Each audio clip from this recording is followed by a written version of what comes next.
好，上线了。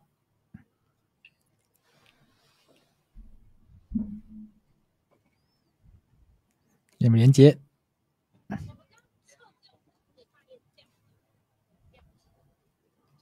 这一支麦克风也清楚哦，两只麦克风清楚，非常清楚，非常清楚。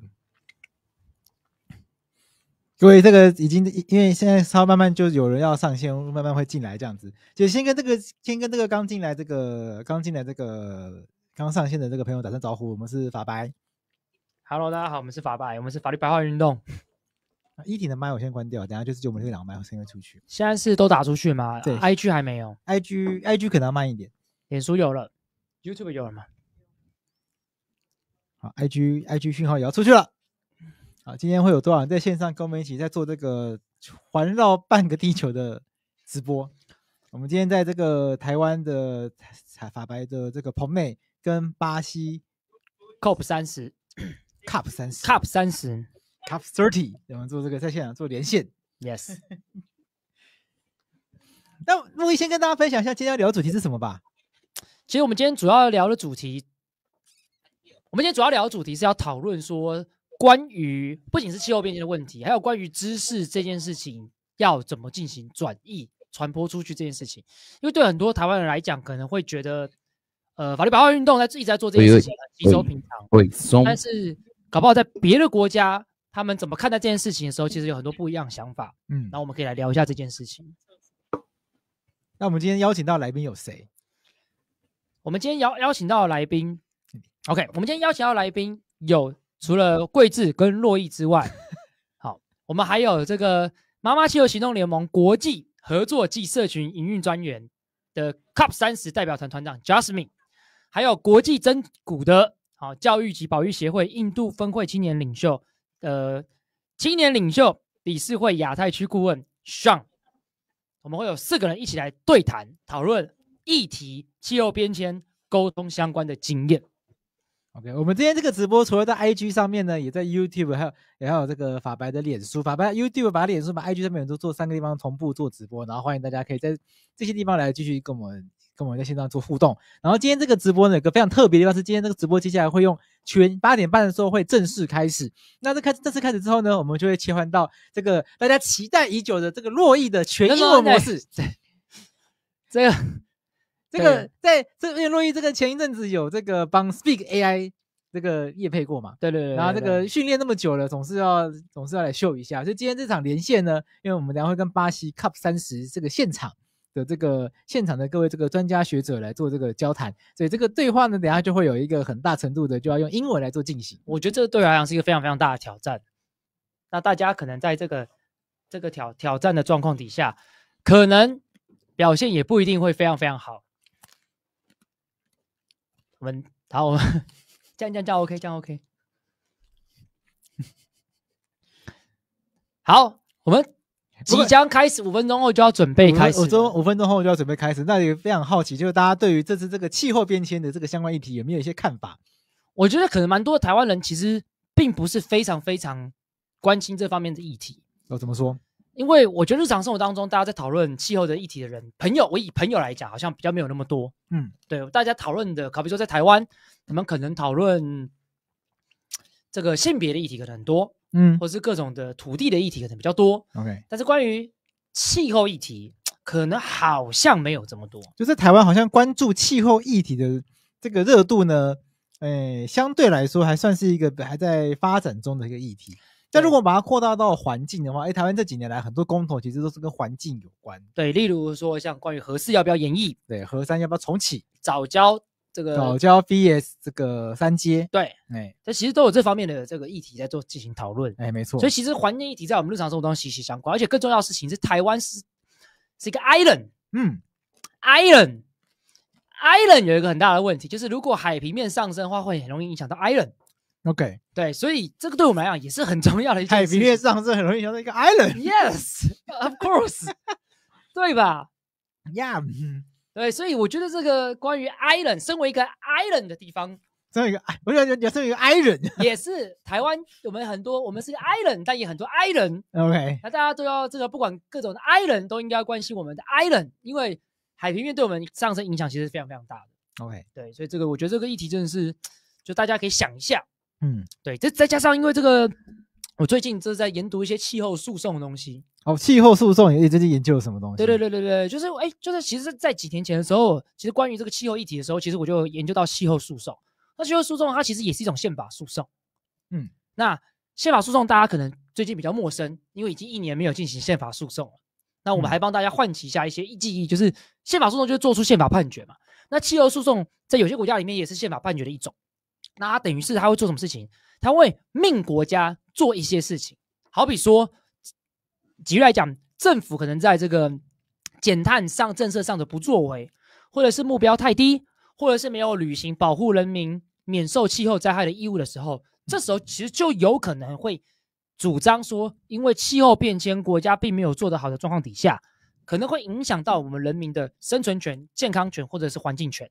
所以这个时候就有点像是传统上行政法上的这个各与义务诉讼，可是它是宪法等级的，所以必须命国家必须要做到一定程度上的一些作为，确定这样子的一个责任，才能避免国家在避免人民的家园或者他的基本权利受到侵害。那讲到这个气候诉讼，现在很大一个重点就是因为这些公民团体他们很在意，就台湾政府还没有针对这个2025年2025近零碳排这件事情规划出具体的减碳方案。对，所以他们认为应该要透过法院赶快尽速判决来要求政府有这个义务尽速去定出相关的这个减排措施。没错，其实这个我们也可以他山之石也可以攻错，所以我们看一下像德国，其实德国在2019年的时候就有发生过类似这样的状况。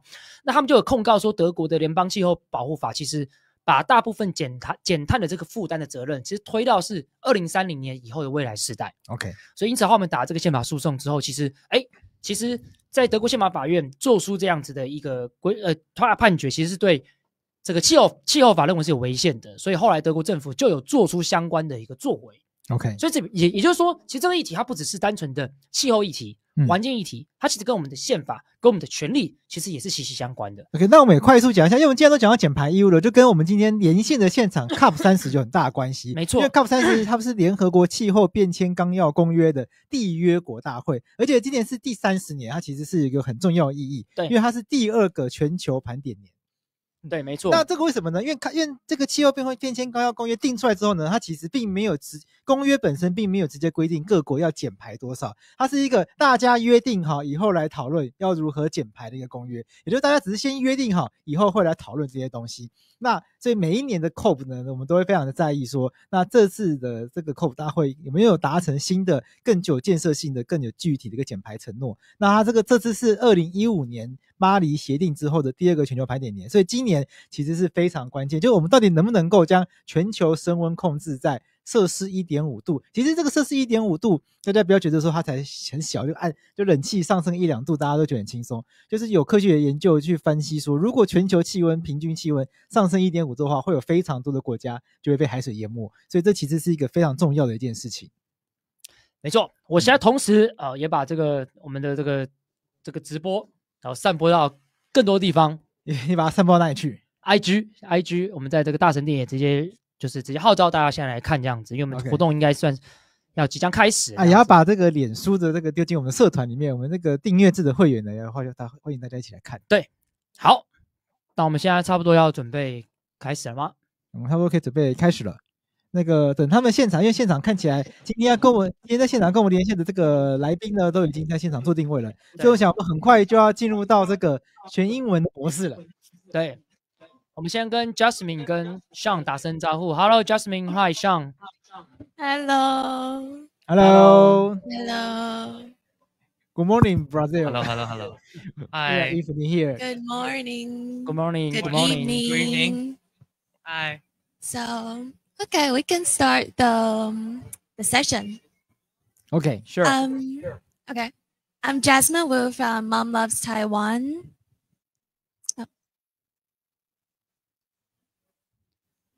Okay. And now we are at the COP30 green zone. As you know, COP30 has blue zone and green zone, and green zone is the most accessible for the public. So now we're at the green zone, Stuff United Fund Pavilion. And today we have this session about can you relate to the climate action or social or traditional media? We will explore that in the era of info overload and also climate emergency, how can we turn these very complicated energy and climate issues into the content that people can actually relate and resonate with, so they could turn their issues into actions? So we have me, Jasmine Wu, and Sean here, and then also our online guests from Taiwan, Plain Law Movement. And so now, this session will also be live streamed on the Plain Law Movement FB and YouTube. So please give a warm welcome to everyone tuning in online and here. Hello. So now I'm delighted to pass over the moderation to Taiwan's most influential social media voices, the founder and editor-in-chief of Plain Law Movement, Gui Zhi. You have the floor. Hello, thank you, Jasmine. It's my pleasure to gather here today to bring together voice for law, media, climate action, youth diplomacy, and global conservation. So this session invites us to explore how different sectors communicate public issue and climate change challenge, and how each perspective adds to the broader shared understanding. It's my honor to introduce today's speaker. My name is Casey Yang. I am the editor-in-chief of the Plain Law Movement. I am also a lawyer and journalist and a public educator dedicated to making legal knowledge accessible and strengthening public engagement with the law. Today, my colleague Roy Liu sit with me, and he will also share some of his perspective. He is a digital strategist shaping Plain Law Movement online narrative and community engagement, focusing on how legal and civic issues circulated on social platforms. Yeah, at the same time, I'm also a teacher. I'm teacher constitutional law in the Crane School. I'm also a lawyer. Okay, and we also have Sean Hong today with us. Sean Hong is a founder of Happiness Limited. He is also a Taiwan representative, and he worked at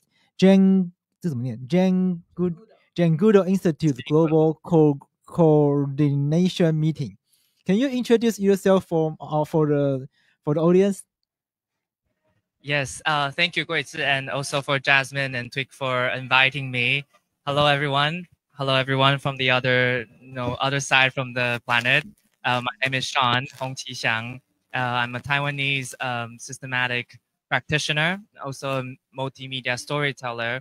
I worked on happiness that collaborates with international NGOs and organizations, and hoping to bring more stories and narratives on climate and environmental solutions to the public. Okay, thank you, Sean. Look, in today's section, each speaker will share our experience in issue of the advocacy and climate communication, how narrative takes shape, how community respond, and how cross-sector collaboration can create minimal impact. So let's begin our conversation.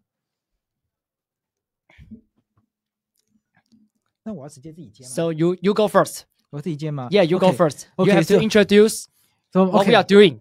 So Okay, so I'm going to today I'm the first one to share the story of Plain Law Movement. I want to share what we do and how we think and how we advocate on the climate issue.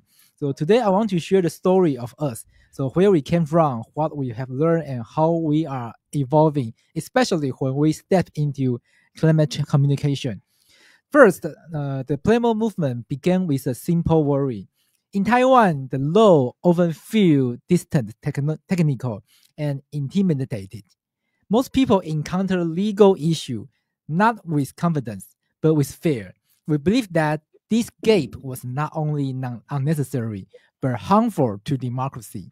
So we started to rewrite the law and judgment in plain language, clear, direct, and humanity way.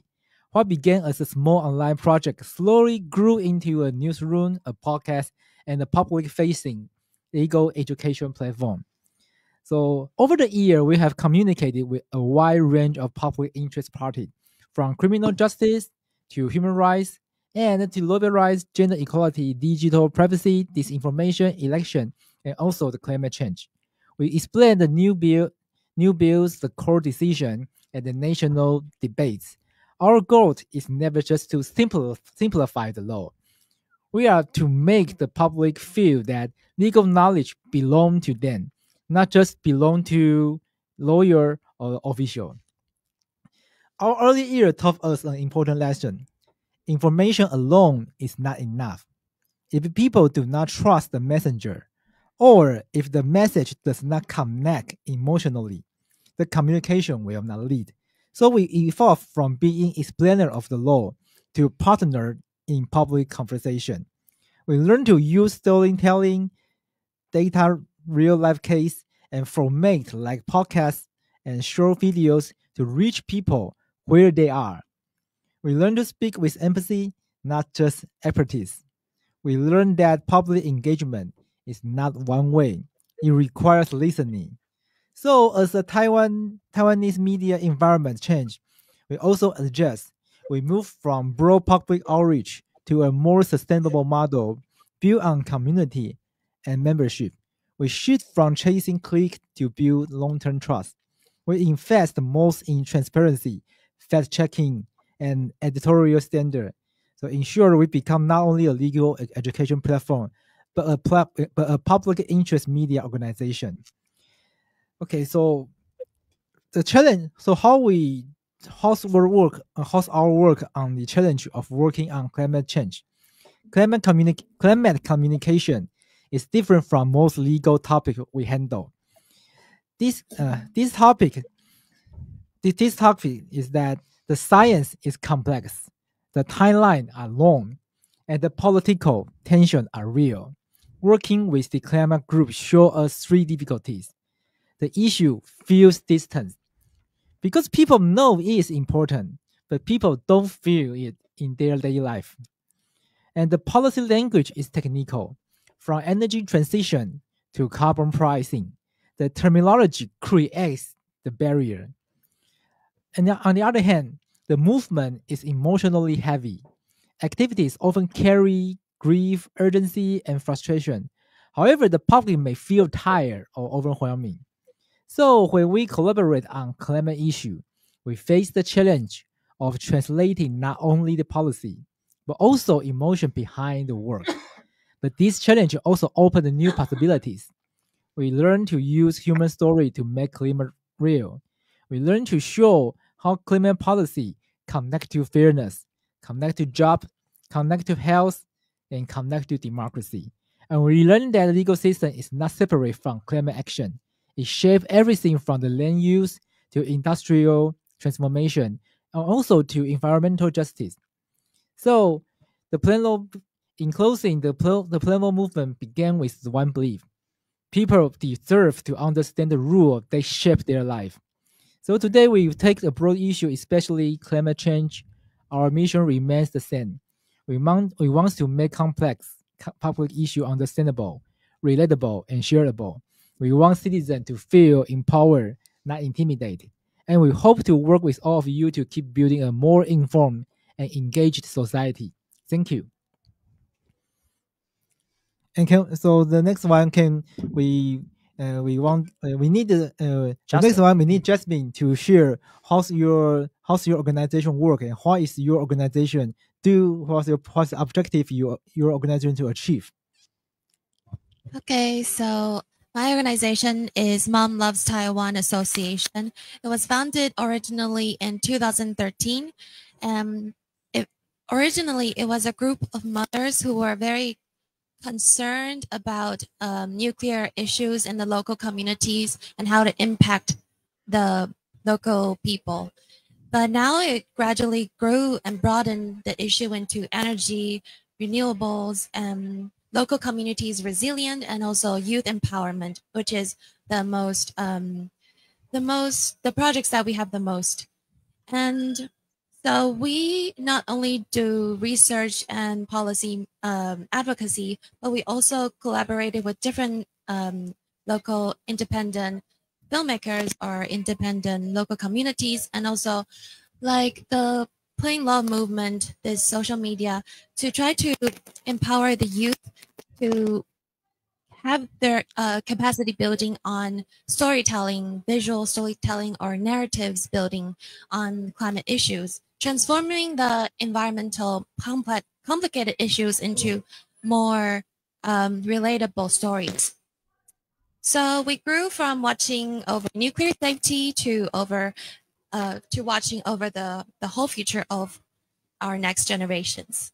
And what we have observed in the new communication landscape is that with the growing extreme weathers, there's also like more unstable weathers. There's also more unstable trust in the public. So there's a rising tide of misinformation or disinformation into the one about renewable energies, especially after a typhoon has struck and damaging the solar panels by the coast. So I just changed my microphone. I hope it still sounds good. Good. Everything's fine. Okay, that's good. Yeah, so there's this growing trend of misinformation and distrust in the energy transition, because as we see like more and more extreme weathers impacting the local communities, and also maybe the process of this energy transition is not always very just and have many communications with the local community. And that leads to politics entering the dialogues of these communications on climate change issues, especially on whether we lack electricity or not, or that on nuclear energy and on solar panels, because recently there's also some rumors about solar panels having toxic waters in the water. So there's a lot of this kind of non-fact-checked local rumors going around, and it has been linked to some public people in the political sphere that make it expand more and more to the local people's minds that, oh, these renewable energies are not safe or not trustable, or that we need to use other ways to have these energy transition. So this entanglement with the misinformation and geopolitics, and the growing trend of the rise of self-media that leads to these kind of information being very fastly spreaded in our lives, not only in Taiwan, but also around the world. But this rise of social media also gives us an opportunity to empower ourselves and empower the next generation to make new narratives, translating the local issues into the public eyes. So that's one of our projects, is about Climate Communication Academy. We bring these students to the local community in Miaoli and also in the mountains, an indigenous tribe, which is a tribe called Zouzu. And we follow these hunter Basuya and also other important figures in their village to try to track down the stories of how they are resilient to the climate change, and how indigenous way of living with nature can bring what like can reconnect us with the land. And we let these students get in touch with the soil and the water. We make them go into the forest and try to navigate the vocabularies of those indigenous people, so that in the end of the 4 days camp, they would turn these stories that they heard into visual reports that they could tell to the public people. And these reports are also guided by expert mentors who will give them feedback on whether the things that they wrote or the pictures that they capture are relatable or resonant to the public. So this gives them like a capacity building on how to effectively turn these local stories into relatable stories. So this is what one of our main project is doing. And yeah, I'll share it for now. So now it's Sean's time. So can Sean introduce what you do and what's your organization's objective to MS8?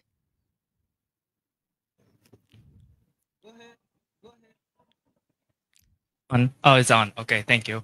Oh well, thank you, Jasmine, for all that. And there's a lot of I hope there's more exchange between us, and also on how these things on the ground right now at COP30 in Brazil can continue to develop. My name is Sean. I know I'm founder of Happiness. So the thing that I'm really hoping to do is sort of broaden this concept of climate more on science communications. And to understand what science communication is, I think a good science communicator focus on what I call like the AEIOU. So awareness, emotional resonance, interests, opinion forming, and also understanding. How do we raise these AEIOUs, all of these, through our own words, through stories, through narratives, and also experiences that really would help people see themselves in the movement. And if I may open with, because Jasmine has said a lot already, but to focus, to hone in on that, to give a real example, in Brazil, at the time of COP30 is happening in Belém. So on Saturday, I was there was a big protest, parade happening. All the streets, many streets around this venue was closed down. There were hundreds and thousands of people walking on the streets. Many of them are guardians of this land. They're indigenous peoples of this land. As you can imagine, at the short time, seeing a flood of people from all around the world coming to a city and talking about climate, something that you're very close with, growing up within the Amazon forest. And one thing that really struck me was there was a little girl. I think she was indigenous ascent, and she has a sign that she held up and said, "I came back from the future and we won." And that is very interesting. I don't know if she speaks English or Portuguese, but the language was in English. And to me, that sign was a powerful statement, and also shows that how people together actually driving change, not just within, outside of what we call a conference like that, this scale, is equally, if not more important, to put the pressure and also to bring people together, as Guizhi has said about community building. And that to me is very important, because many people are interested in things, and because that their friends are also interested in.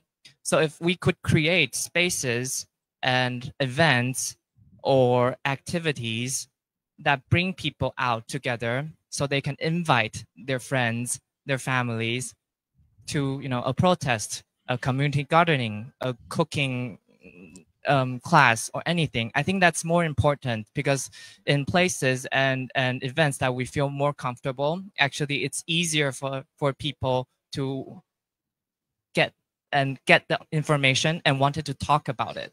So to me, it's not only just about the fact, it's also about creating that physical space where people can come together and curate that situation, that circumstances, that people are more willing to be flexible and also open-minded to very complex problems that we don't often think that much when we are so sometimes overwhelmed by our own daily lives. And I think ultimately it's about falling in love in the future. So as you know, I host a podcast and with scientists, and now on the ground with many scientists from all around the world, and also communities who grew up in Brazil.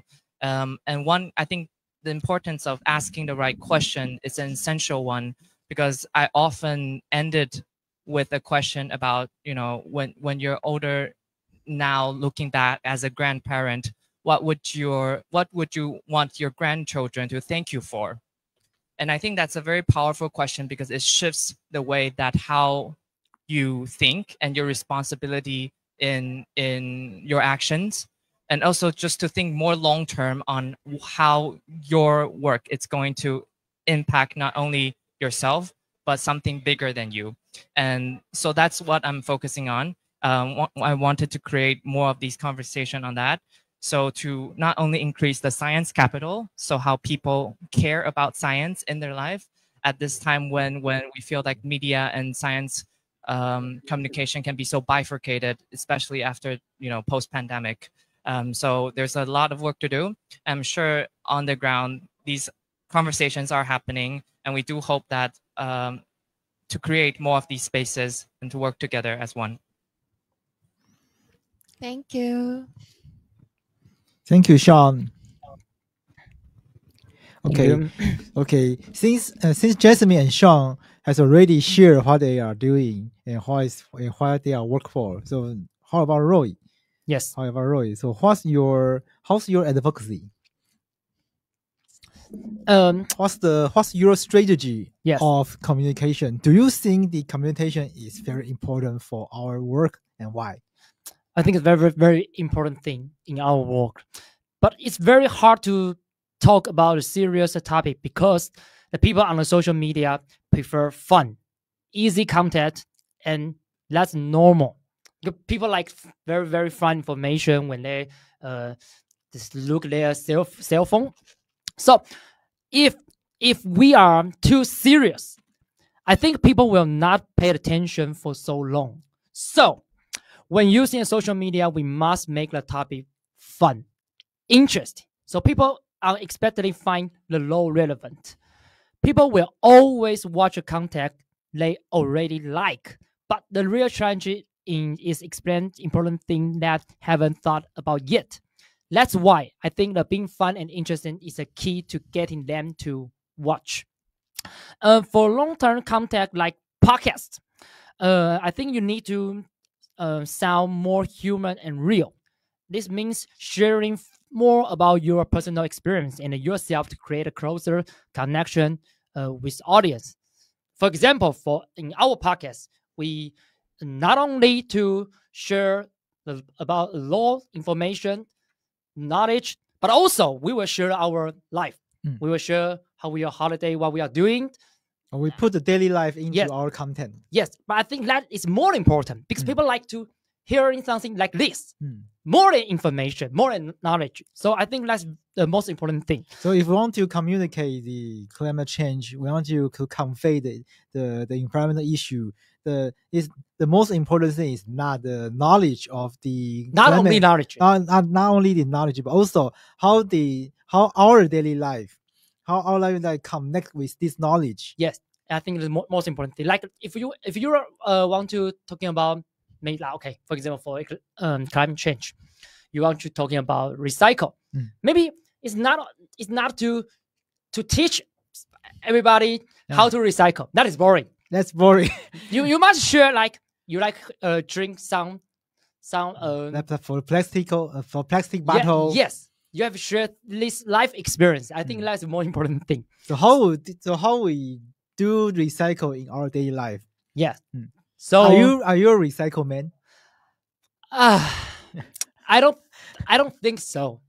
I don't think so.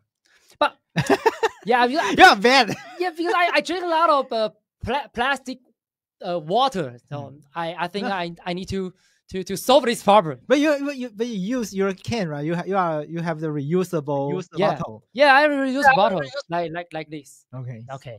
So I think to share talking about this topic, I think on social media make serious topic fun and to grab attention.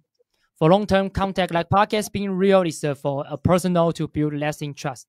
I think that's the most important thing in our job. Okay.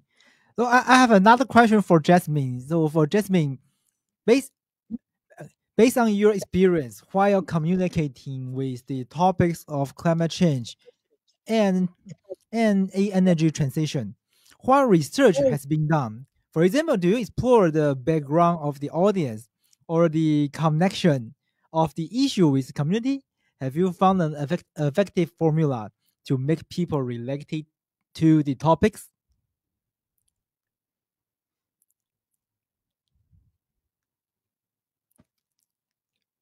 Yes, Jasmine? Hello. Okay. Hello? Yeah. Hello. Yeah, many of our audiences are target. So I think that the research that we need to do before we start like a campaign or the communication is that we need to research on our audience. We need to set an audience that we want to focus on and then target them, see what their interests and values are, like what Roy just said about like people love fun and relatable stuff. So, but there's also many nuances on which generations love what things. So we have different projects based on different age groups. For example, there's a project called Little Solar Panel Engineer. So this project is aimed towards the children, and we wanted them to know more about solar panels and renewable energy. So there's like a booth, and we let those children attend. And when they attend, they could rebuild the infrastructure of the solar panel themselves. Of course, it's not real. It's just like a model. But when they wear those helmets and the vests, and they have those tools on their hands, they would have their hands-on experience on like what does solar panel really mean in front of them. And when those teachers are guiding them to install those solar panels, they will have some knowledge and information on what this renewable energy is about. And the second project that is related to like climate communication is about the local adaptation and resilient building. So we did our research on the target audience, which is a local community in Miaoli. It's called Yuanli. And this local community is very prone to floodings and extreme weathers. So they have their vulnerable spots. But also we wanted to respond to their needs on facing these climate change issues. So we gathered the town officials and the educators in the towns and also the local communities to map out what are the potential risks and what are some potential risk management protocols that we could take before something extreme happens. So we did our research on these local audiences first, and then tried to see what they need in order to build a resilient community. Because there are many nuances in different contexts of the community. So we need to avoid generalizing different places, but everything is very contextualized. So this is the research that we have done to research on the local context. Context is everything. And the third project is the project that we collaborated with Plan Love Movement, which we train young people to get them to know about the tools, how to use social media, reels, how to create reels, how to create podcasts, and how to create short-term contents and posts to translate these environmental issues into fun, inspiring ones. So we train them into writing proposals, writing how these contents are formed, and also how to produce them. And before we train them, we have to do research on what are the current young people, what are the platforms they're on. And so we need to do so in summary, we need to have research on the audience, target audience, and also the local context.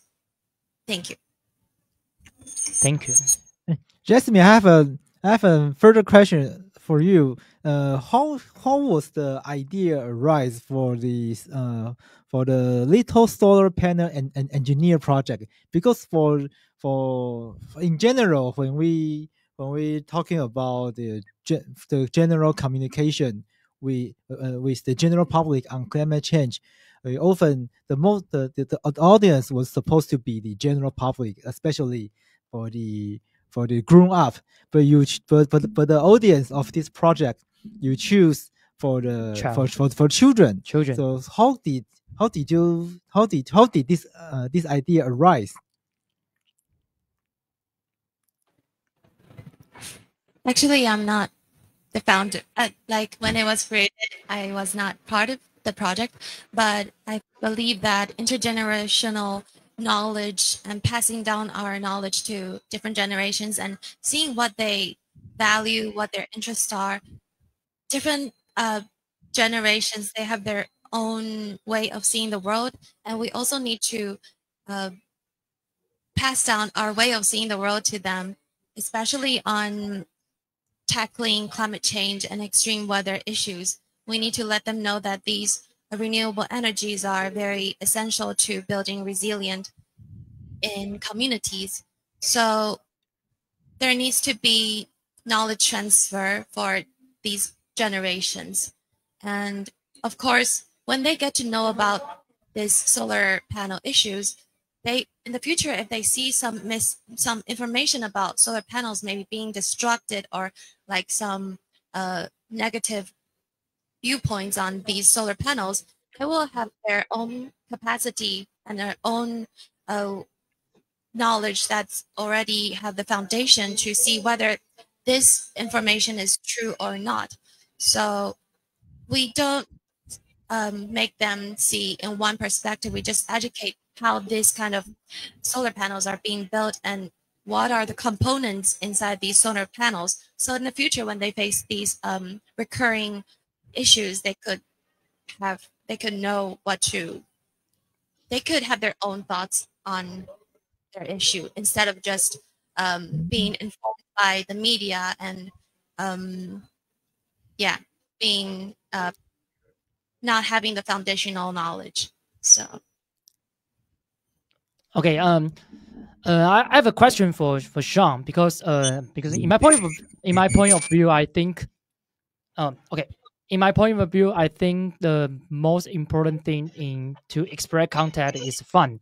And what you're saying says, if we want to understand the SAM's communication, you mentioned the AEIOU. But I'm interested, I want to hear your point of view is about emotion. So in your point of view, can you explain more about to be a SAM's communication? What's the most important point in emotion? Well, okay. Well, that's a very, very good question. Actually, that's also one I struggled with when I started my podcast. But I think what I found, the answer is actually unlock identity. Let me just further explain. Sometimes when we see someone maybe with a fancier title, with the more, when we call them scientists, we call them policymakers. Sometimes we have these preconceived knowledge that we attach to them. And we sort of judge them before they say anything. And to me, the emotion comes from sort of taking off that label or even giving them more labels. So for example, I've worked with research institutions that are, academic scientists, what most people will find, not as fun or interested or exciting. But some of them, they are also people. They have interests. They have groups that they work with. They have other, some of them have many, many life experiences. One of them is Dr. Leah Yu. She's German, but she comes from, she's from China, but she's a German, working there as an academic. But she's also a metal rock band singer. And then she teaches political philosophy and political science. But the way she do it is she use her book and her language and what she's good at and put it into the lyrics of her rock band song. And to me, to humanize people is very, very important in this time. And to bring out that emotion, we have to feel that it's a person, not just someone who is there to deliver knowledge or a message that feels very factual and like more on the reason side. So to balance that thinking and feeling, I think the key is to show a person and its multifaceted ways of how they show up in the world.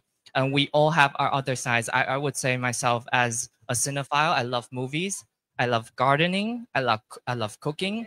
All of these aspects, I think, could tie into the subject that we care so much about. When we talk about cooking, there's no gardening, there's no cooking without growing food, and without a good food system and understanding of where those food come from, we would not ended up.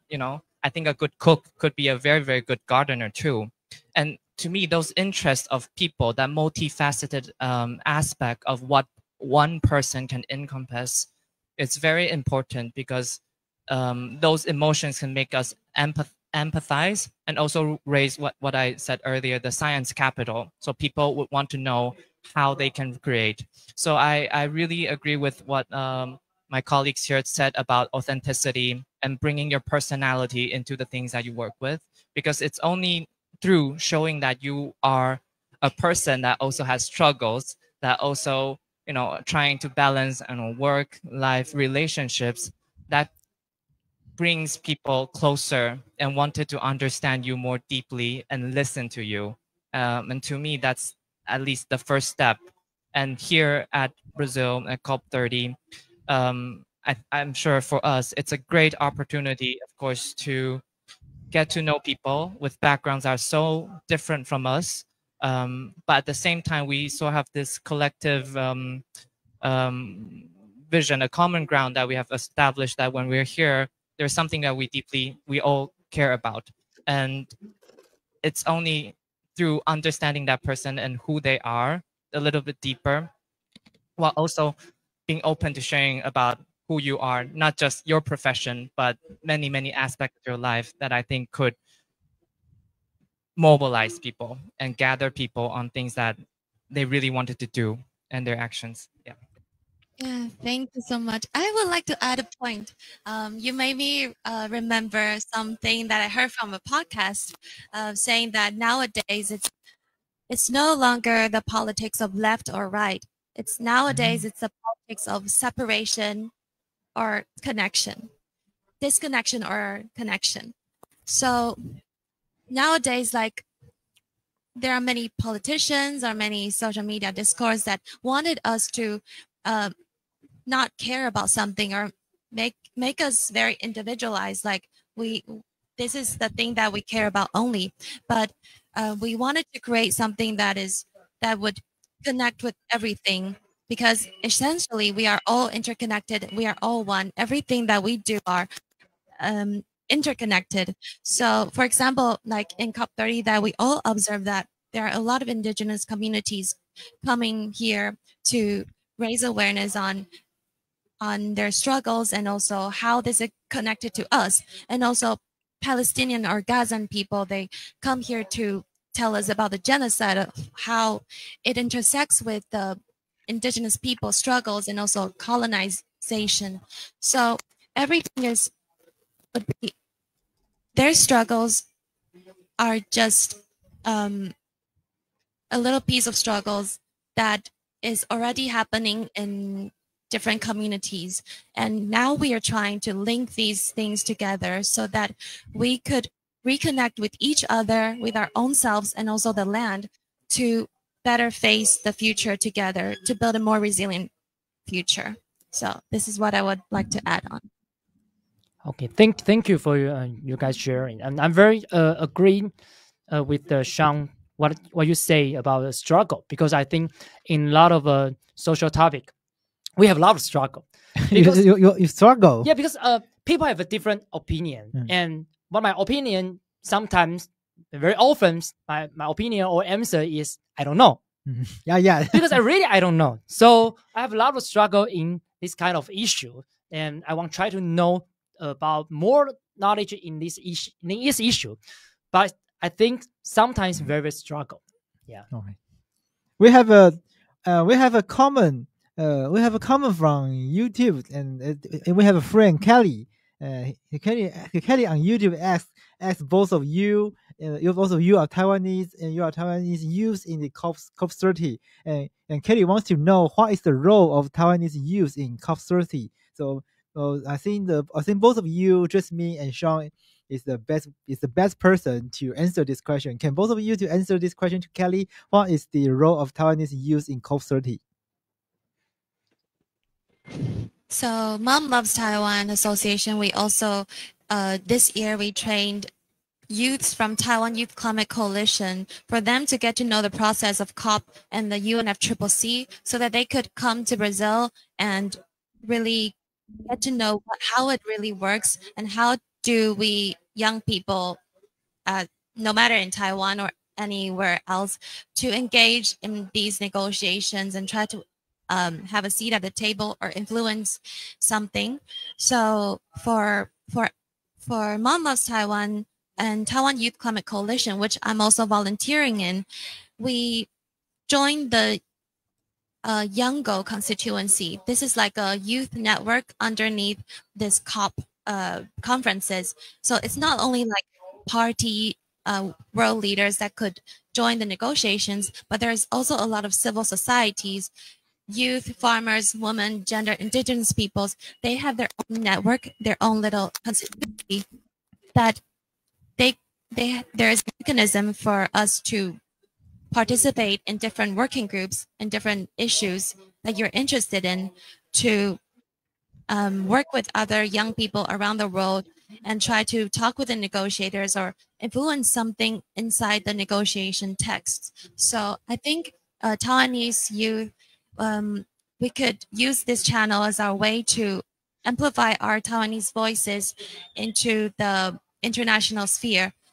But when we're in this space, we are representing the young people. So it's not like we're merged into the youth. We're representing the youth voices, and we need to speak on behalf of other generations that are children or like our future generations. So the role of Taiwanese youth is also the role of intergenerational voices. Ooh, okay. Yeah, if I may add more a little bit on that. Thank you, Jasmine. Well, we are communicators. I'm trying to my best to not oversimplify, but make people understand.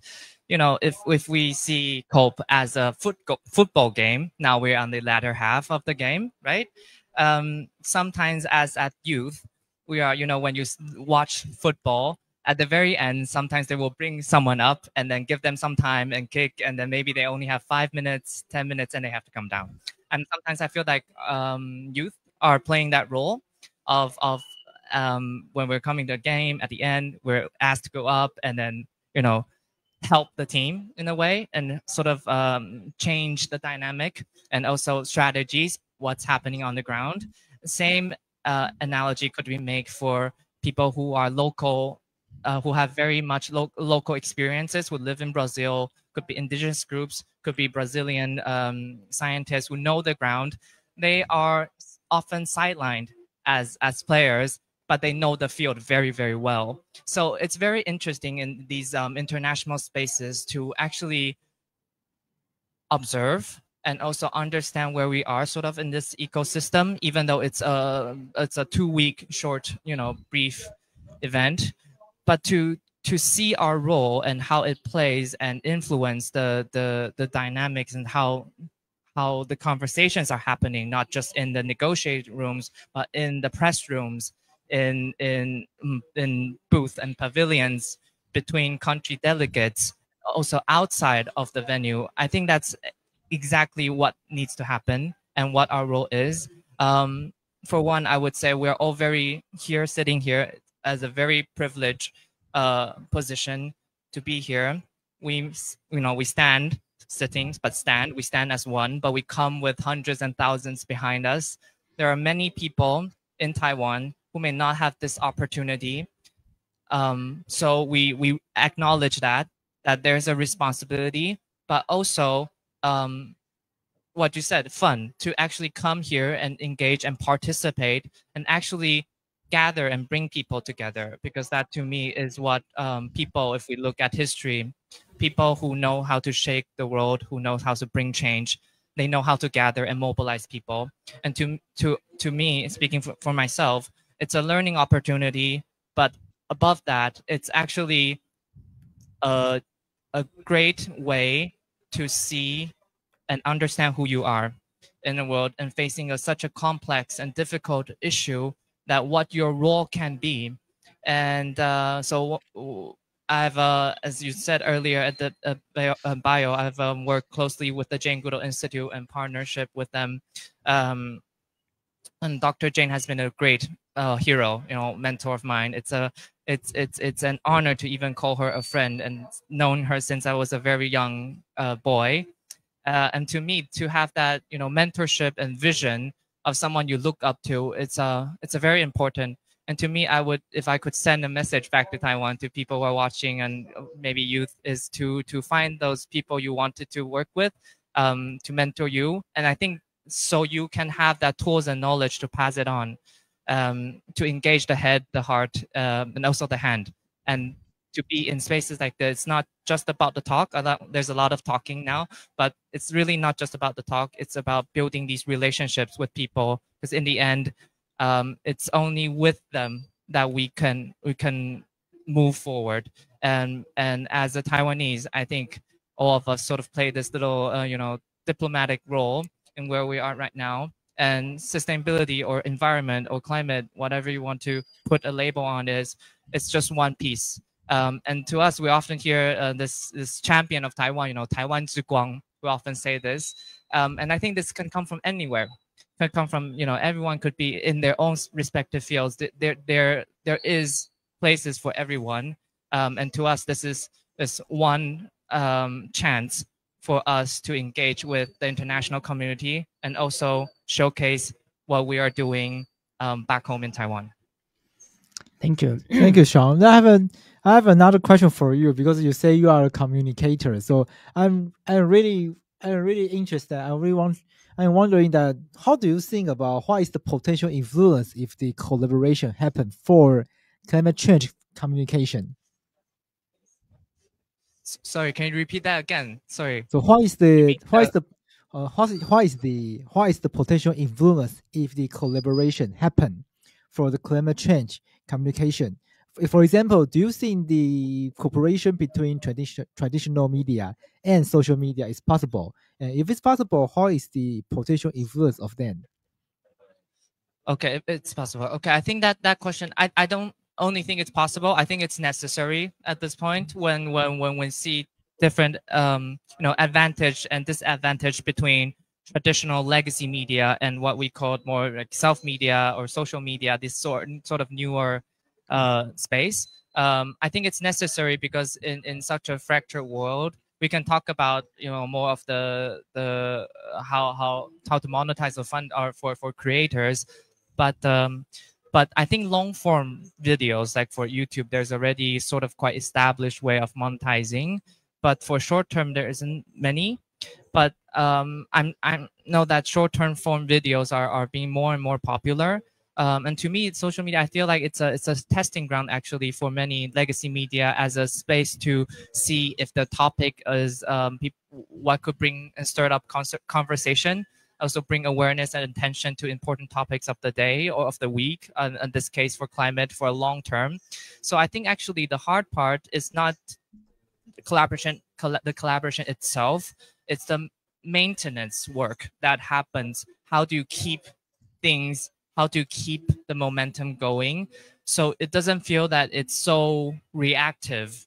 So to try to pursue more response than reaction, I think that's sort of the key point that a lot of legacy media are trying to do, which I know can be very difficult because we live in a world, for the political cycle, media cycle, it's all very fast paced, very short form.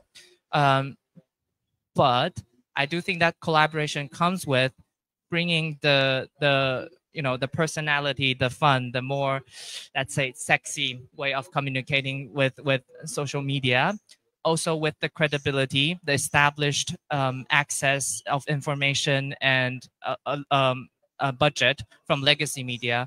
I do think there needs to be a way that we have a hybrid mode of these two, and for both, for traditional or more professional journalists, they have the analytical skills of writing about a complex issue, but how can we transform and translate that into something that would help capture people's attention, that they want to read and understand deeper, is what I think scientific communicators at this age have to do.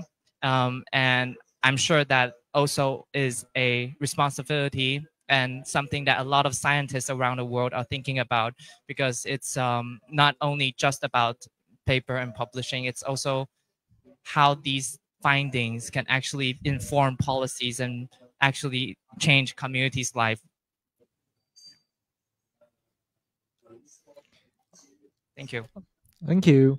Thank you, Sean. I have another question for Jasmine. So Jasmine, as a climate NGO's activity, your goal is to empower people with solution. So I'm wondering that how do you shift from a purely problem-focused narrative to one that emphasizes solution and individual agency? So how do we shift from problem focused to mobilizing the individual to act upon these issues? I think I want to resonate what Sean has said about we need to create more response rather than reaction, because nowadays these problem-focused issues, it's created on the sense of urgency that we need to do more, act fast. Of course, it's important, but I think we need to be more focused on the solution instead of the feeling of urgency, or communicate the progress more on the urgency side, so that we could, if we're more on the reactive side or more focused on the problem, then we would stuck into the flight or fight mode, and that would make people not able to create those agency to act, because the problem is too big or too overwhelming for them. So communicate more on the progress of where we are now and what have we done good, rather than the urgency. And I think we can give more voices to the community and their stories of how they try to build resilient or find solutions in their context, because these kind of stories would bring hope to people, thinking that there's actually solutions everywhere, but it's just we need to amplify those voices.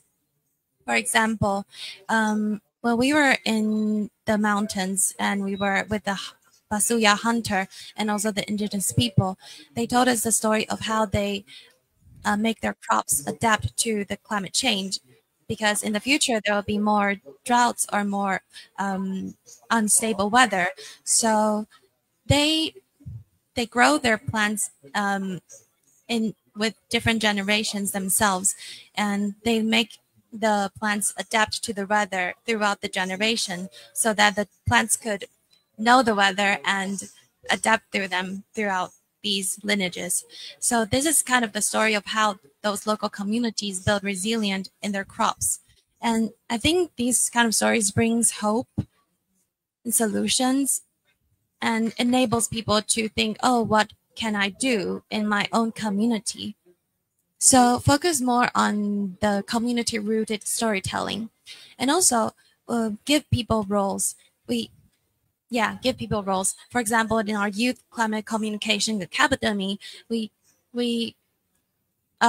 frame it as like the capacity building, skill building for how to turn these issues into contents on social media. So we give them a role of, you are the creator of these contents, you are the translator. So they know that what they have a role on. And yeah, I think know how to turn these problem-focused issues into individual agency. We need to transform the fear into meaningful actions. Instead of living in the fear of the future, we need to be more focused on the present and what we can do. What are the small incremental changes that we could act upon that could change in the local community? So if we see it very long term, maybe we will not have that much hope. But if we focus on the little steps that we could do, then we could build more agency on the individuals. Okay, thank you. I think a lot of Taiwanese audience are very unfamiliar about the COP30, but also people may be very interested. And I think there are a lot of happens over these 2 weeks. So I would like to ask in next few days, what discussion topic would be worth to sharing with everyone? I think both of you can answer this question.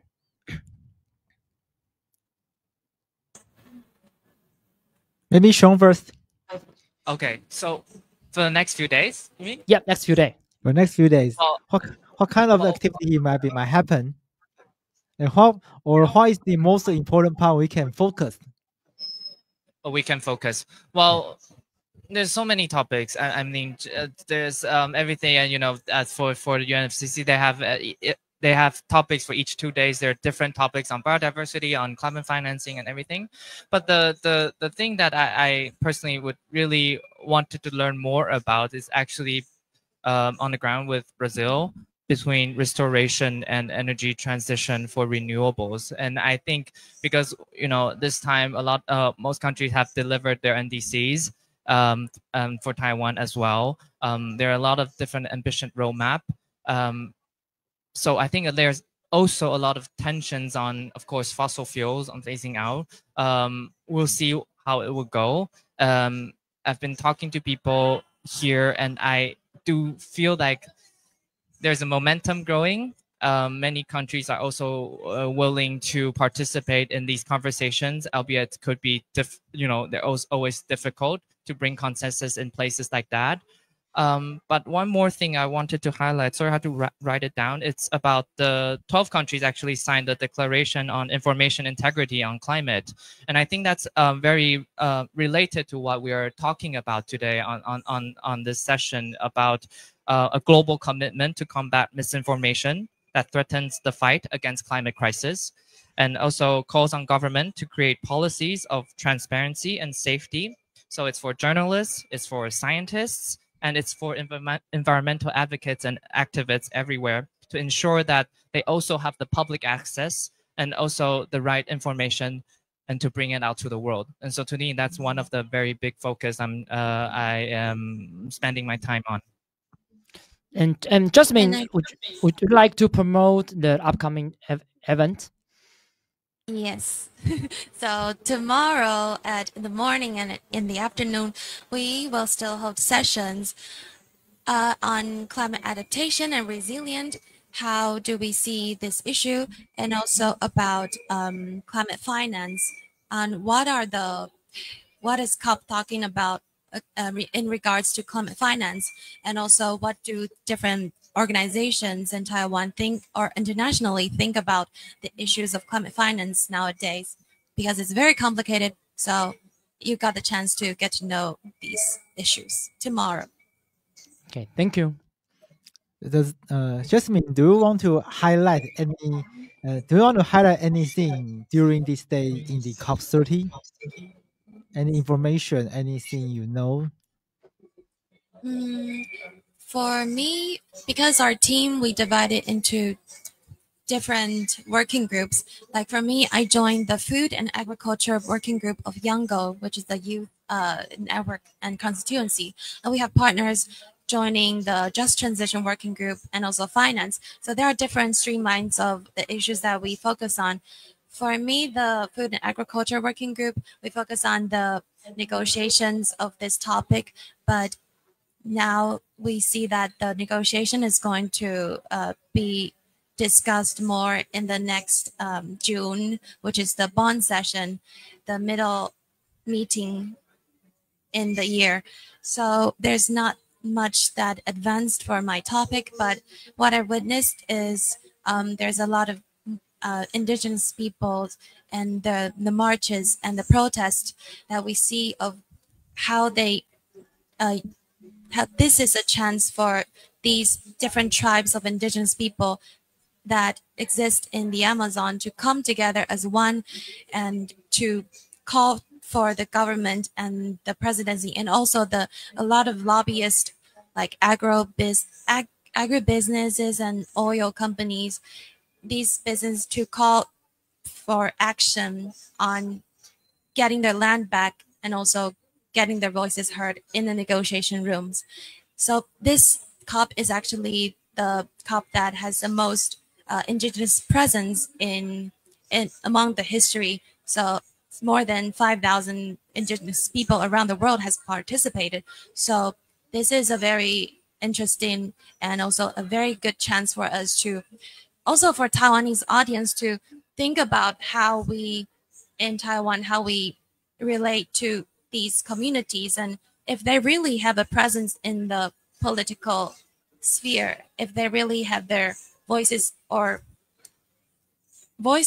actions being taken, or their presence in Taiwan. So I think this is what we could look forward. And also when the negotiation text of other issues come out this week, we could see how to turn these issues and bridge them to Taiwan's context to see what our policy is lacking, especially our NDC, that each country would have their own roadmap of cutting emissions and reducing the impacts of environment.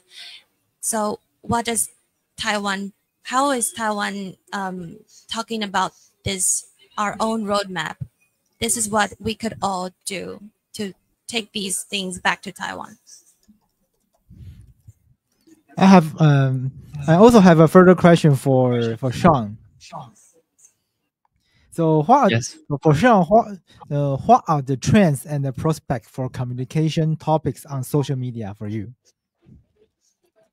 You mean the trends for COP, or I mean trends on social media? Wow. Okay.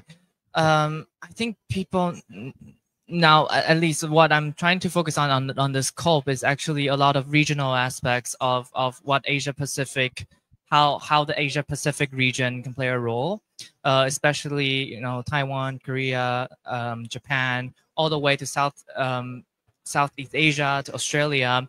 I do think to build on what Jasmine said about NDC, these regional collaborations on how different supply chain or how communities can work together on projects, I think it's just as important. That regional aspect to me, and as a Taiwanese, that Taiwan can help model that we heard a lot about is focusing on partnership, not just our diplomatic allies, but also many, and this, what's happening on the ground when the US, there's no official delegation from them at this time. Our role in the region, how can we contribute to the broader conversation and also projects on the ground? And to me, that trend is really tied in, of course, geopolitical tensions and also a lot of uncertainty happening. And so one thing that I learned about when I communicate with scientists is about trying our best to communicate the precision of risk, to understanding how risk take places in negotiations and how it influences decision making. Because sometimes when you say 1.5 degrees, 2 degrees, there's a probability to that. For many decision makers, they can say it as a probability, and they don't really want to talk that much about it with something is not so certain. So to be comfortable in that uncertainty, I think it's a very difficult thing, but something that a lot of decision makers and of course the media is grappling with nowadays. So I think the broader trend, if we're looking at broader trend, would be the future is a lot of them is thinking about using technological tools, monitoring for adaptation and mitigation for communities, especially in developing countries. And so to me, it's very also about observing what Taiwan's role is as a very tech-based, I would say, industry and manufacturing region. How can we work with our partners, especially in the region? And I think that Asia Pacific region has a lot of potential. in leading the transition. Yeah. Okay, I have some thought like the people know that Taiwan is an island and climate change is deeply connect to us, but many people in Taiwan still very unfamiliar with it, and I think that is exactly the kind of problem we must address when communicating social issues. So today we share our thought on how to communicate public issue, and also share what's happening on the ground at COP30. And I also hope that people in Taiwan, we often talk about having an international perspective. I think people maybe can pay more attention on these matters. So how about your thought? For me, always try to communicate. Always try communicate with the general public is very important on every social issue. Yes, especially climate change. And just as I mentioned before, climate change issue is some of the difficult topic to communicate with general public because it is complicated in science. Yes, and it's difficult to relate it to the people's daily life. Yes, so the communication itself becomes much more important than another social agenda for me. But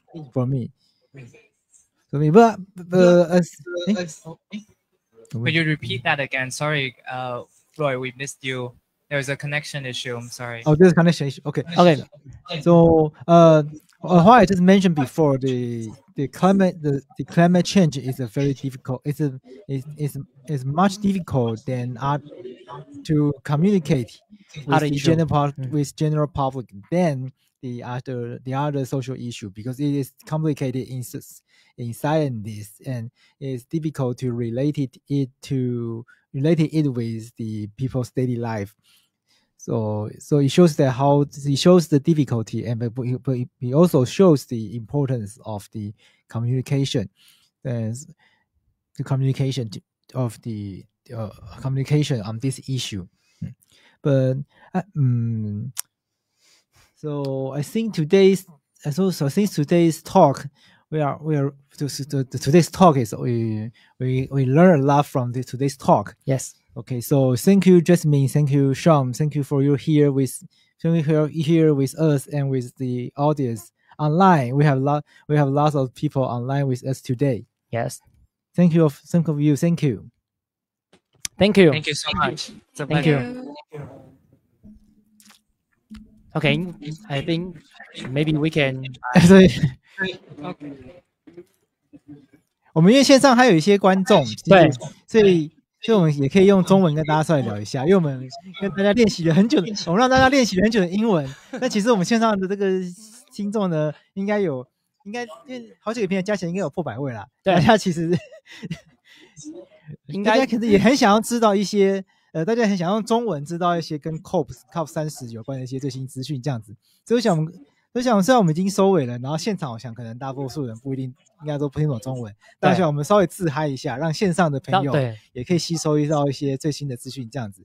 所以既然进入到中文模式了，我想，因为现在是面向我们法白的听众跟观众，所以我们两个就先不自我介绍，我们把时间留给两位，什么事情两位再用中文这次自我介绍一次。让跟我们线上听众再介绍一次，这样子。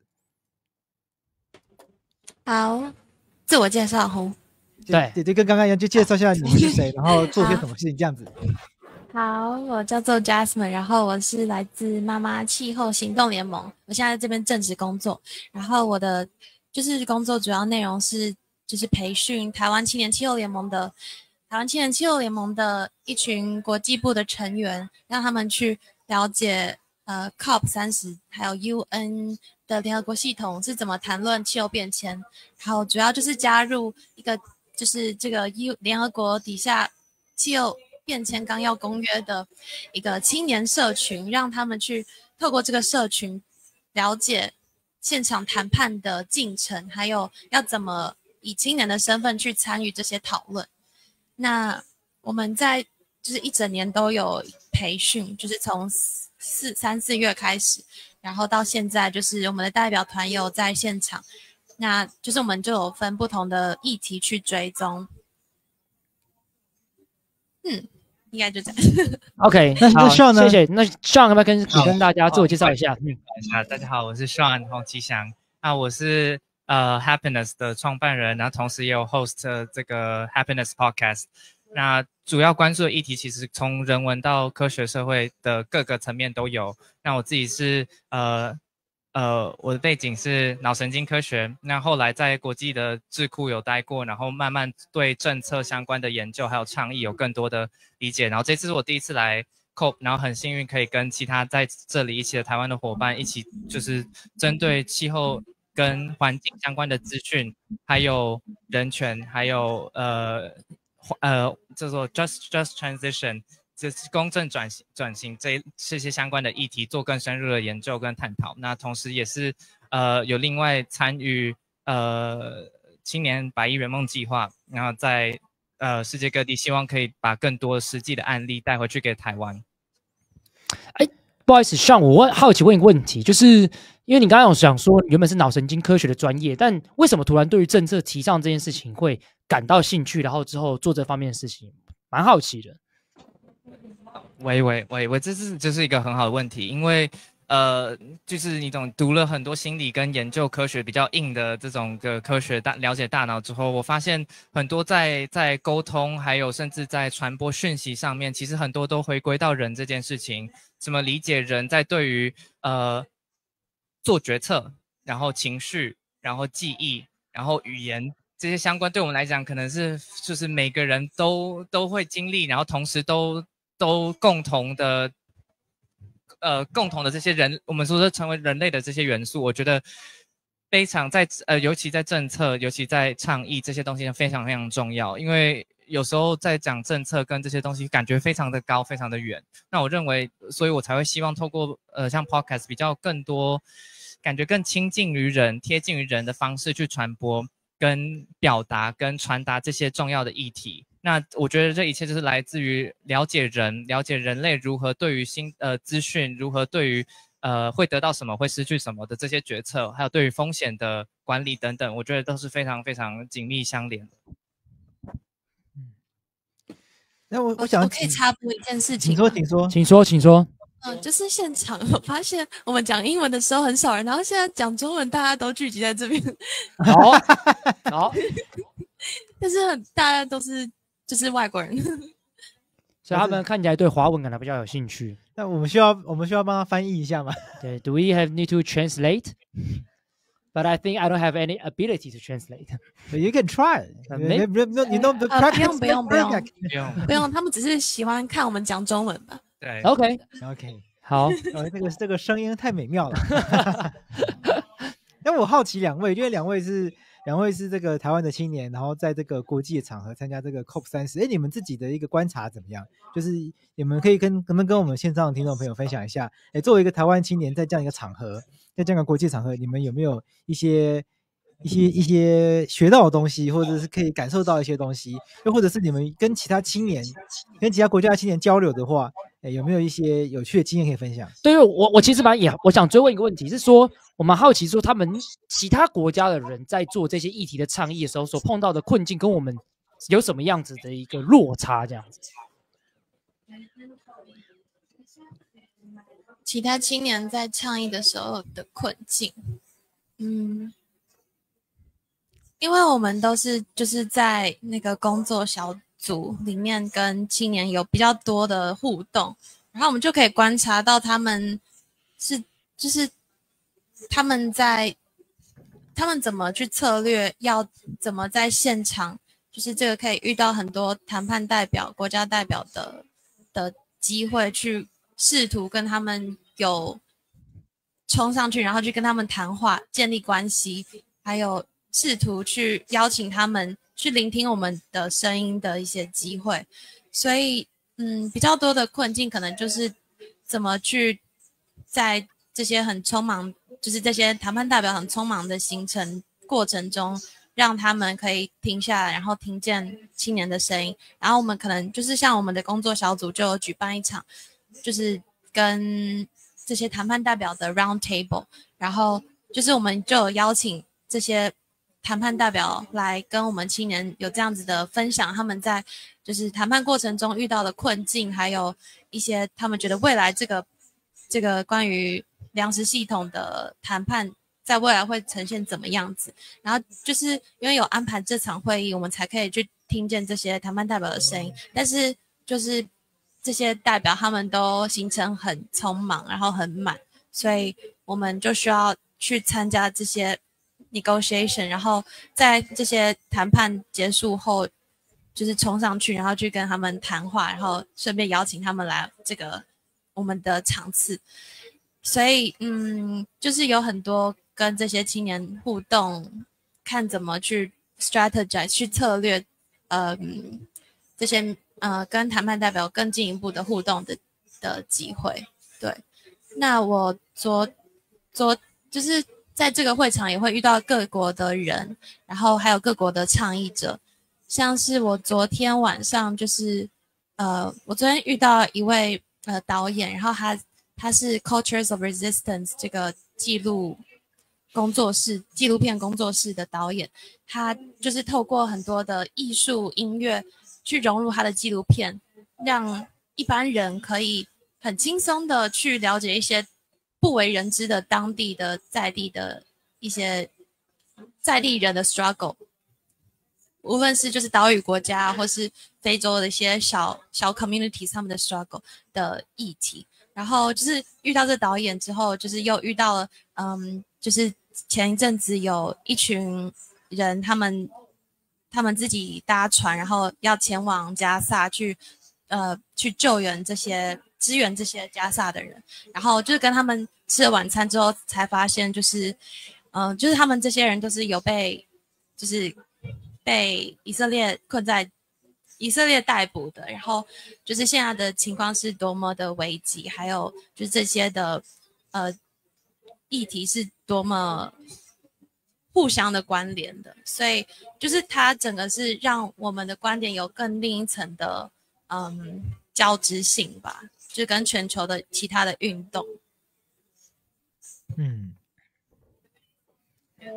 How about Sean？ 可以稍等，喂。好，如果这边回答的话，我觉得对，像 Jasmine 讲的，我觉得很多的观察其实来自于跟刚才讲的很多人的对话里面，因为像这次的大会 COP30 的主题其实有一个 Global Multilateral， 就是这种全球共作的协作精神。那我觉得其实有很多的元素在会场内外都可以感受得到，不管是艺术家也好，公共的在 protest 在倡议的也好，或是这个原住民族他们大家应该有看到新闻，上周有很多的示威游行的部分。那对我来说，很多就是来自于地主国的很多政策跟相关他们内部的人民，希望可以透过这个机会去让世界看到他们。我相信如果今天这个活动办在其他国家也是会一样的，就是大家会想尽各种权利，就是用尽各种方式，希望大家可以更看见他们。那其实很多很有趣的对话，其实都是在周边有非常非常多比较多开放的方式，可以感觉没有这么官方的方式可以去聊各个议题。那对我来讲，跟 Jasmine 讲这个公正转型和这个议题，其实是这次很多人一直被拿出来探讨的。那我跟其他的有这边当地亚马逊的原住民，还有其他的伙伴，还有其他青年领袖，他们其实对于这个议题，他们也非常非常的做了非常非常多的努力，希望可以透过这两周短短的时间，可以把这个议题就是 push 到很上面。就是让决策者可以纳入他们，因为他们并不希望巴西本地的很多产业相关的政策跟方针违背，或是跟他们的承诺有矛盾。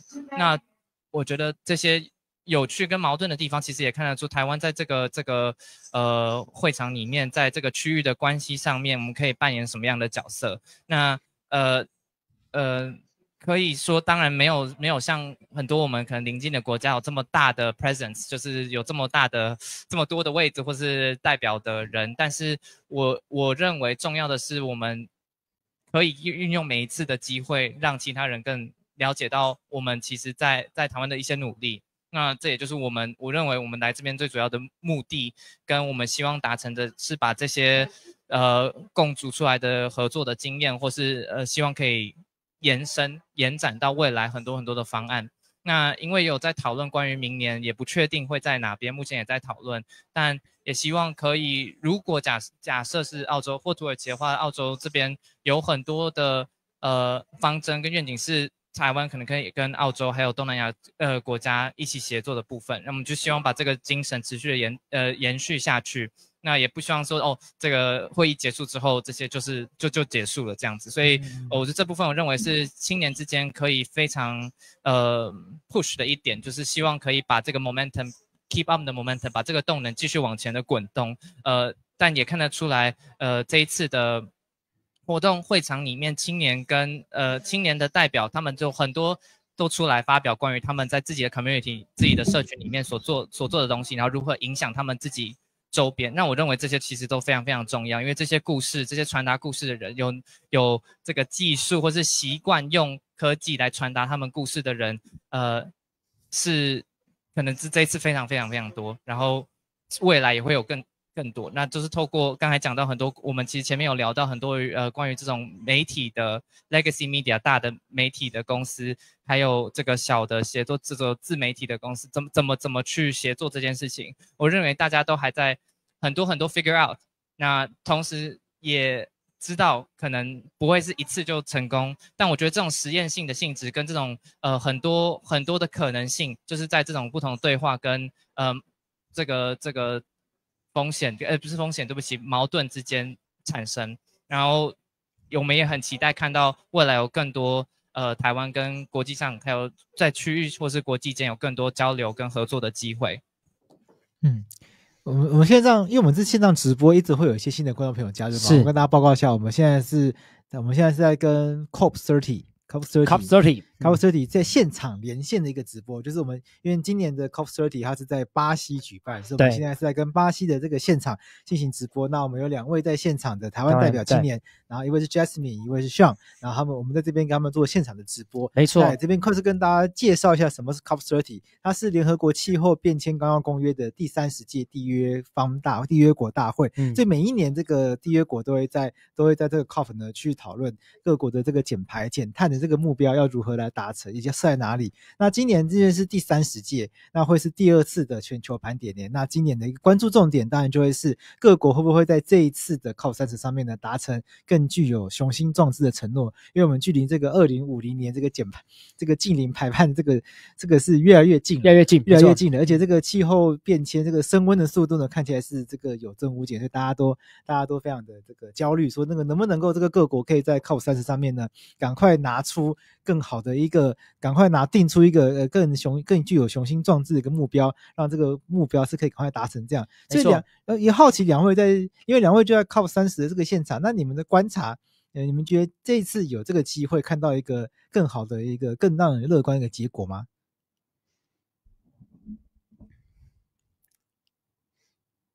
？Jasmine 觉得呢？我觉得就是我之前用英文讲的时候，就是有提到，因为今年是第一次这么多原住民族有一起参加这个 COP 大会，就我们在现场都可以看到很多戴着羽毛、很多亮丽羽毛还有耳环羽毛的这些原住民族，就是这次是有就是超过5000位原住民族有一起参加，那就是我们可以而且就还有上周的那些示威游行，我们可以期待看见的是，在这些气候的讨论里面，就不会只是就是那个比较技术层面的讨论，而是变成是很多文化还有精神层面，还有原住民族的传统知识如何，其实是就是让我们更永续的与地球与其他生物和谐共处的一个很核心的他们的文化是非常核心的一个需要保护的东西。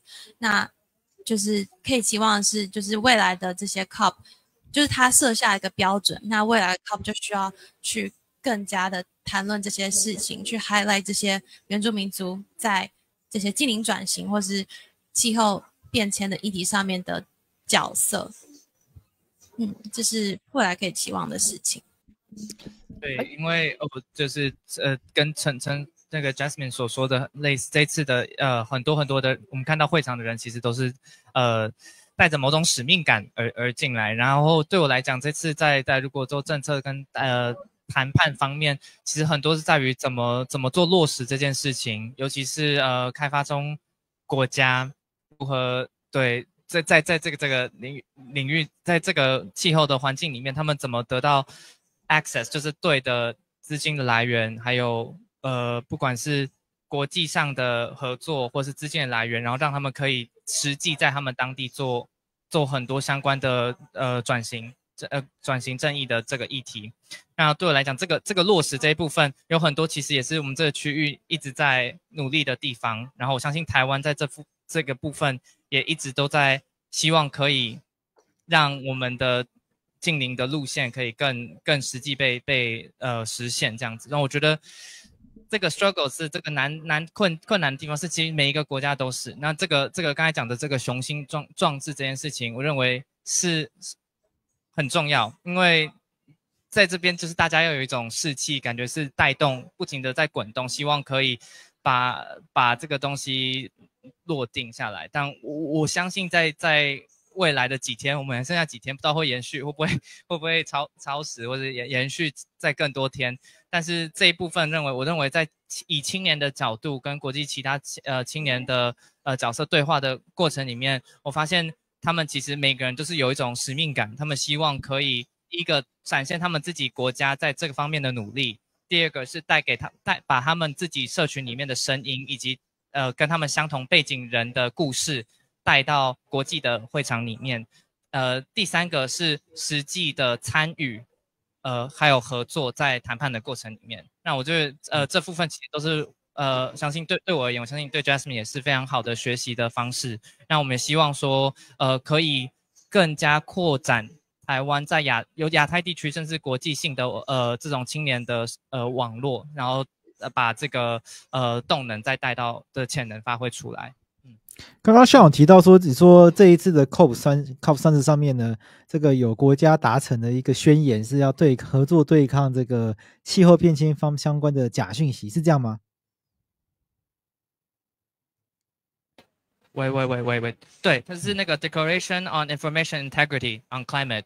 对，因为现在我记得在 IPCC 的 Annual Report 6里面就有提到说，对于资讯的科学的资讯这件事情的传播的真实正确性这件事情变得是非常非常重要的一环。因为现在遇到了很多在气候跟环境上面的很多的假的讯息，错误讯息或者是虚假讯息这件事情，我认为大会里面也在很多的国家也体认到这件事，然后所以签署希望从国际的承诺，希望可以让资讯有关于环境跟气候的相关资讯是更安全、更透明，而且是可以触及到更多的人。那对我来讲，这其实是对多方，尤其是不管是环境的、气候的倡议者、科学家，对他们来讲都是 win-win， 就是非常有利的事情。因为很多的错误讯息跟假讯息，其实来自于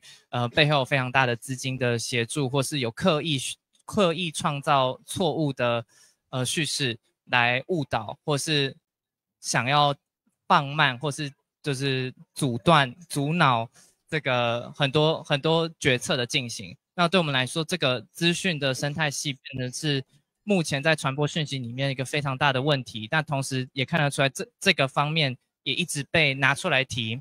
那我自己是很乐观，然后也希望说可以有更多的国家对于资讯的体系这件事情，我相信在台湾不管是现在收听还是都很有感，就对于假的讯息、错误讯息怎么影响到我们每天的日常生活还有决策，都是息息相关的，所以这部分我一直都有在希望可以再更进一步关注。对，谢谢。Sean， 不好意思，我想问一个关于就是专有名词的问题，因为我们只要提到气候，通常后面加什么东西都常常成为一个大家关注的议题。例如说，像我自己就很关注所谓气候诉讼。那其实你刚刚在前面1个小时，你用在英文在跟我们对答的时候，你有提到气候融资这件事情。那我个人非常非常好奇，你想跟我们观众分享气候融资它是一个什么样子的东西，它要发挥什么样子的一个作为呢？Jasmine 对于这部分应该比我了解 OK， 有多一点深入。我们问看。好，麻烦 Jasmine。气候融资的部分嘛。就是目前的大家在讨论气候融资的，就主要有分就是历史的责任，在全球脉络底下，就是哪些国家他们可能是，他们对于气候变迁造成气候变迁的影响其实是很少，但是他们需要付出的代价是最多的，所以就是主要在 COP30 谈论的是这些已开发的国家，他们要怎么去动员这些资金到这些历史上比较弱势的国家，去协助他们调试或是转型。那另外一方面是就是绿色金融的部分，可能就是国内我们要如何去让我们的资金转向比较不是那么高，就是不是高碳排，然后又就是比较绿色的基础建设上面，还有青年的一些资金。那就是这2大脉络是目前就是气候资金在讨论的事情。那我不多说，因为我们明天早上明天会有另外一场，就是也是有连线的气候融资的活动，所以就是大家可以明天我们的粉专上面都有 po 我们的资讯，在妈妈气候行动联盟的粉专上面。OK， 所以是看到这边的这个朋友，希望大家如果对于气候融资这件事情有更多的兴趣的话，就直接到妈妈气候联盟上面进行追踪，他们脸书按个 IG， 那明天就可以看到，明天可以继续 follow 明天的这个活动的这个直播。对，然后我想我们今天这个时间我们今天时间也过得非常久了，已经直播到现在已经过了1个半小时左右了。今天的那个内容非常的丰富，非常的多。然后在巴西现场的2位也非常辛苦，所以我们今天我想我们的节目就到这边告一段落。我们谢谢 Sean， 谢谢 Jasmine， 谢谢2位。期待回到台湾再见面，这样子也谢谢在线上收听的跟观看的听众们，谢谢你们，拜拜。到时候等他们回来台湾之后呢，我们还会有一场这个在现场的活动，对，那大家就持续关注。我们目前日期是暂定在12月18号晚上，那一样会在这个法白常常办活动的这个湿地 venue， 湿地 venue， 所以到时候这个法白的朋友，到时候有兴趣的话，可以欢迎来报名。对，那希望大家继续关注我们法律白话运动的社群。那如果想要更关注更多气候议题的话，就请大家去追踪妈妈气候行动联盟的脸书跟 IG， 或者是台湾青年气候行动联盟的脸书跟 IG， 然后就把它按赞订阅按赞起来。没错，这个法白的 YouTube 也可以订阅起来。没错，这个订阅制也可以订阅起来。没错。好，希望大家经过今天这1个半小时的一个对谈当中，大家可以对于所谓的台湾的世界各国或者整个全世界气候议题，可以更多了解。而且今天这个对谈我觉得真的很不容易，因为我们今天很难得是有这个台湾的青年代表，在这个 COP 现场的跟我们分享他们的第一手的观察。对，这个真的是一个很特别的一个经验。更特别是我们还 speak English。Yeah。对 ，very special. It's a very special night for me to speak a lot of English. A lot of English is very hard, too hard. And it's a cross border. Yes. 对，我觉得这是非常重要的事情，而且更重要的事情是，我也想提醒所有台湾人，大家每次都很喜欢把国际观挂嘴边，这就是一个你可以去实践所谓的国际观这件事情，不是只有挂嘴边这件事情，是真正去了解的。我觉得是一个非常好的机会。现在在讲这个国际观呢，我们现在都会把它用2个角度来去切入，因为我们以前都讲这个全球化，对，所以其实国际观我们可以先有一个叫全球在地化，没错，我们去 follow 这个国际的潮流，然后去看看，这个在台湾的脉络下面有没有机会来做个实践，没错。所以在观察这个加上这个 COP30， 然后把这个现场的2位 Jasmine 跟这个 Sean 他们带回来很多这个现场第一手观察。其实我们可以思考的事情是，这个国际上大家都在做这些事情，大家都在为气候做努力，那我们可以怎么样把它在台湾做个在地化，我们来做个全球在地化。那反过来我们要做在地全球化，我们把台湾的经验带到这个国际场合，让台湾经验、台湾的这个想法，也可以成为这个，也可以普及到全世界去。没错，对，那这个那就要靠 Jasmine 跟 Sean 在这个 COP30 这个现场来做更多努力，把台湾的这个声音带到国际上面去。对，好，那我们今天谢谢，再次感谢 Jasmine 跟 Sean， 谢谢。